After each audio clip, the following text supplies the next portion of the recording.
Hi, I'm Thumperchick. You've probably seen me run the forums on Woot.com. I am not Thunder Thighs, no matter how many times you guys keep asking me. I'm in upstate New York with Sermonite, my husband, and my 2 puppies, and I also run FlourishandGlass.com. Flourish and Glass is my baby. I take mason jars and I turn them into soap dispensers and toothbrush holders, and I'm working on turning T-shirts into tote bags, so my collection of old Woot shirts is probably going to come in really handy there.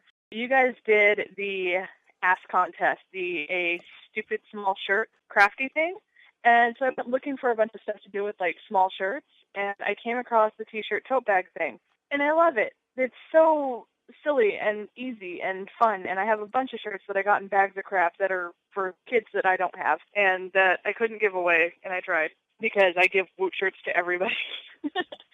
So I started making tote bags out of them. But Woot definitely started me off with T-shirt tote bags and shirt crafts and stuff like that, and it's actually really kind of cool. What brought me to Woot is actually my husband. He used to wear Woot shirts on our dates. And I finally bugged him and asked him what the heck it was. So he showed me Woot, and he talked to me about bags of crap and how cool it was and the one deal a day thing. And you know, he got me a few of my earlier shirts, like my Rosie the Retro Gamer was actually bought on his account, and I wore that thing to shreds. I love it.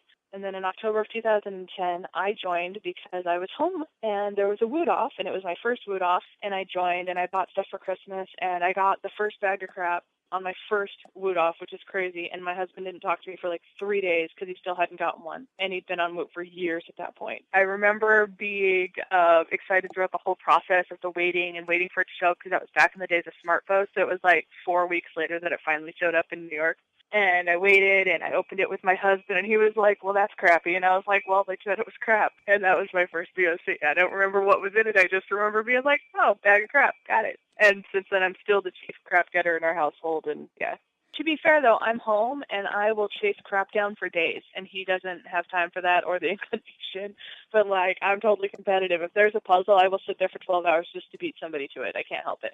It's because you don't know what's in it, but you know a million people are trying to get it at once. So it's like, I don't know what it is, but I don't want that guy to have it. I want to have it. Until it shows up at your house, it's like a lottery ticket. It could be anything until you crack that box.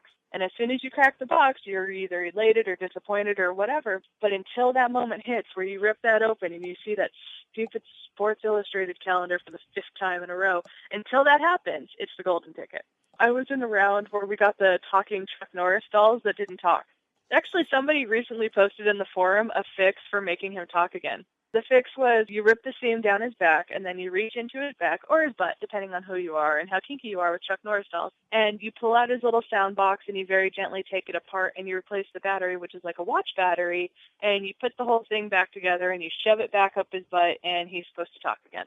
I've gotten a few BOCs from Woot that I didn't go out and get, that, like, you know, Woot has thanked me for being helpful on the forums, or, like, Woot's birthday a couple of years ago, they sent crap out to several users, and I won a prize from Pretty Princess Woot for a Deals.Woot contest. And the best ones so far I'm looking at right now are actually the bigger MLB headphones. They are fantastic, and they fit Thermonite's head, which is like 3 times the size of a normal human head. And they are amazing, and we've gotten like a floor cleaner and 20 billion pairs of earbuds and jewelry and cologne and all kinds of really great stuff, actually. So there was that, but T-shirts really drew me in because I was a real fan of the American Apparel blank, but really the artists are fantastic and the print quality was amazing, so I have several dozen from the early days. Of course, I'm going to put in my American Apparel, wears better, holds up better, fits me better, and I keep trying Anvil, and it kept sucking, so I'm not doing it. So bring back American Apparel, and I will start spending ridiculous amounts of money on Shirts.Woot again, I'm pretty sure. In the meantime, though, since I'm not buying AA, I do have about 12 sweatshirts, and Thermonite has put the kibosh on me buying more sweatshirts. He actually likes Anvil because he is built like a football player, so that wide neck thing works out great for him. So today I'm actually wearing Dodgeball by Marcy Poff, and she will be super happy to know that. Marcy Poff is my favorite artist because if I don't say that, she will come and beat me with a large stick.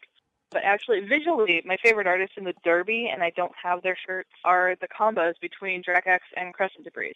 They have the most visually appealing stuff I've ever seen. I own a ton of shirts by Patrick Spence, and just, yeah. I was trying to figure out where I spent the most money because, I spent so much time on shirt Woot early on that I figured that would be the winner. But it's not. It's actually Maine Woot is almost neck and neck tied money and order wise with home Woot.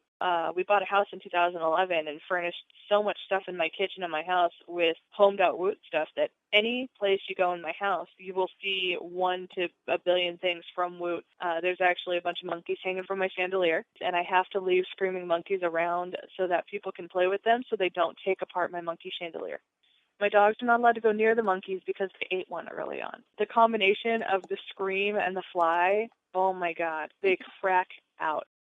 So the forums were just not normal. You go to a normal site and you'll see reviews and you'll see some snarky and you'll see some other, but what you don't see is what happens in Woot.com's forums, which are people come in and they're like, oh my gosh, I don't know what's going on with this thing. And you'll see other people that have tried this product or not tried it that will come up with research and answers and do everything they can to help this complete stranger buy this cheap piece of crap on Woot and make it work for them. Like they'll come up with mods and all this other stuff. So it's just like this group of people on an e-commerce site being nice to each other and helping each other out for no apparent reason. And that really sucked me in. And they all made fun of each other constantly. So I'm a total fan of snark.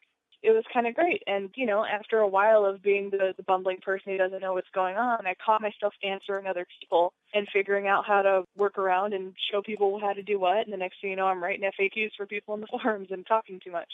My favorite Woot write-up was a shirt write-up, and I found out last time that was done by Sliden. And it was for a shirt with the robot and the little girl, the robot's floating away, and the little girl's holding it back, and she's trying to explain that, he doesn't have to go, and, you're my friend, and you're not leaving yet, and the robot's trying to, let her go so that he can go on in peace and not put her at risk, and it made me freaking cry. That was hands down the favorite thing I've ever read at Woot. Not, the funny ones, the snarky ones are all fantastic, but that one got me. I'm a fan of bittersweet. I'm a fan of all ranges of emotion. And if reading a paragraph about a freaking T-shirt can move me, your writers are amazing because it's happened. They've made me laugh. They've made me yell at my screen. That one made me cry.